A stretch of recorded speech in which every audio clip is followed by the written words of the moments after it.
میرے رسول پاک صلی اللہ علیہ وسلم نے فرمایا 3 چیزیں تمہارے ساتھ قبر تک جائیں گی تو کچھ بھی نہیں جائے گا. گاڑی، کار، کوٹھی، یار، سجن، بڑی دنیا جانتی ہے، روڈ سے میرا نام پوچھ لینا، میں فلاں ہوتا ہوں، میں فلاں، یہ ساری چیزیں ادھر ہی ہیں، یہ یہاں تک ہیں، شہرتیں، سارا کچھ. 3 چیزیں فقط جائیں گی. یا رسول اللہ صلی اللہ علیہ وسلم وہ کون کون سی؟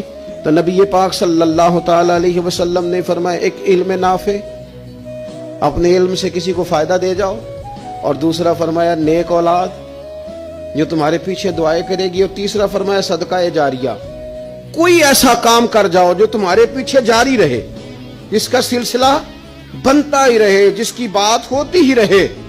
یہ صدقہ جاریہ ہے، یہ تمہارے لیے ہمیشہ جاری رہے گا. وہ شخص جس نے کنواں کھدوایا، وہ جس نے قبرستان کو جگہ چھوڑ دی، وہ جس نے رستہ کشادہ کر دیا، وہ جس نے اپنی زمین مسجد کو وقف کر دی، وہ جس نے مدارس کے لیے جگہ دے دی، وہ جس نے مسجد کی تعمیر کرا دی، وہ آدمی جس نے غریبوں کے لیے آسانیاں پیدا کر دی، وہ شخص جس نے قرآن پاک کسی کو پڑھا دیا، پھر جس کو اس نے پڑھایا اس نے آگے پڑھایا، پھر اس نے آگے پڑھایا، وہ جس نے کسی آدمی کی جائز سفارش کر کے اس کو کسی مشکل سے نکال دیا اور اس کی ساری اولاد اس کے لیے دعائیں کرنے والی بن گئی.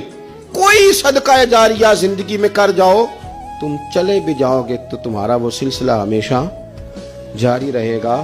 میرے عزیز ضائع نہیں کریں وقت.